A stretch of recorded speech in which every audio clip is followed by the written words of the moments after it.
News Channel 3 photojournalist Gabriel Balderramas takes us to the parade in Vicksburg.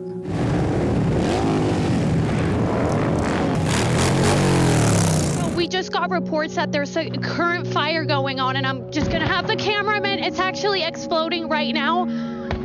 We all need to get away, but I want to bring you a little bit closer to what we're seeing now. There's a lot of people here at the Mills encampment currently backing out and running. It's a day so hot, even garden gnomes are seeking shade. But in this neighborhood, the bigger concern is speed.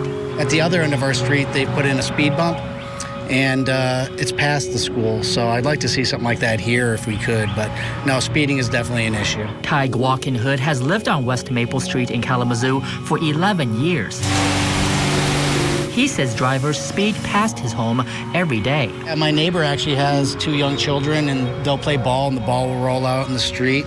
And it's been drilled into their head repeatedly to make sure and check both ways. Walkenhood has also seen drivers running stop signs. It's not just basketball. It's not just dribbling a ball up and down the court. It's somewhere to go when you're angry. The basketball court is where Otsego senior Olivia Stam can let go. It's somewhere to go when you had a bad day at school or you had a fight with your mom. It's not just a sport. Basketball is part of who she is, and this is supposed to be her comeback year. The doors are open inside class B28. Learning how to manage money, that's what it's all about. El Concilio officials tell me the goal is to serve minorities like blacks and Latinos here in Kalamazoo. When a house here in the 500 block of Clinton Street caught on fire back on April 12th, witnesses say Dustin Bodges didn't hesitate to run inside to save a little girl. Hey, Eric and Ann, I'm going to break down the events from when we first learned about this. We first got a tip around 9 o'clock of a heavy police presence. I want to give you an up-close and personal look at the lake levels right now and how it compares to last year. You can actually see here with this action camera, we can get up close and personal with Lake Michigan. Healthcare workers in West Michigan are standing in solidarity with the black community. Today, that included about 100 people outside Family Healthcare. Experts tell me the cyber attack doesn't have much of an impact here, but pay attention because prices may eventually rise. People who are struggling should pay close attention to 2 different things: the amount that they're drinking and the frequency. Pine says if you're noticing an increase in either of those areas, it may be time to start looking for help. Or hitting the road. You're bound to see potholes all over West Michigan.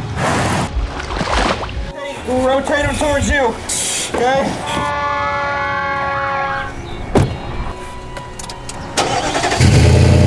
Let me hear you say, oh yeah! Oh yeah! We love Tulip Time!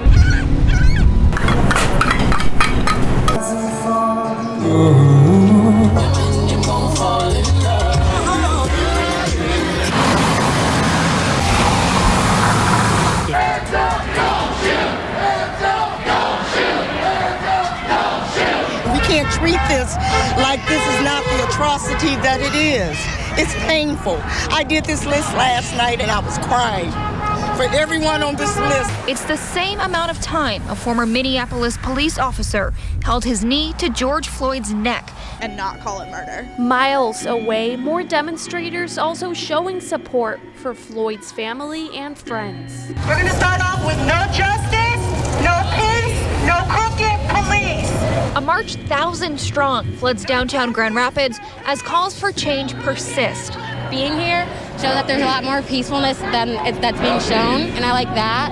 As protesters march, firefighters kneel in support. George Floyd will always be remembered. Just because someone doesn't look like you or have the same skin color as you, that they are your neighbor. Listening, cheering, and chanting. Do you see why we're trying to get some answers for these concerned folks? Right now, there are several downed trees and significant debris over the roads on Clarksville and Harwood. We spoke to Sunfield fire officials who say Lake Odessa Fire Department responding and Sunfield Fire coming to help. What's believed to have been a tornado came down through this area near Lake Odessa. You can see this house damaged and a tree came down on top of a pickup truck.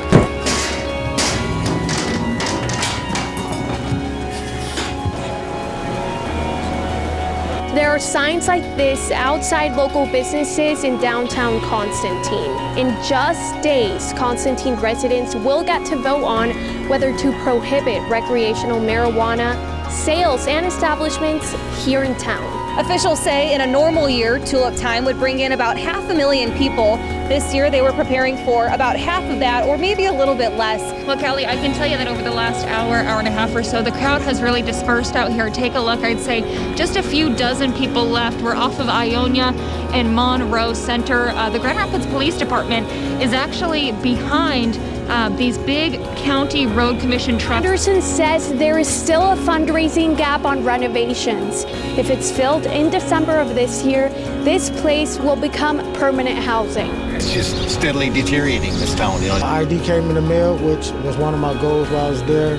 Birth certificate, social security card. When people see this, I want them to see the code, see the pattern on the legend, and know their story and know their face. Chief Sturdivant says accelerants have been used and no particular neighborhood is being targeted.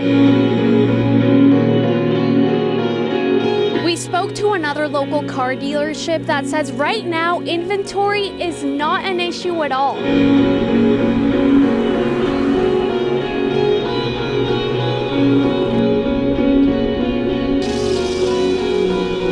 A peaceful waterway and car traffic nearby. It's hard to tell the land behind this fence on Elcott Road is toxic.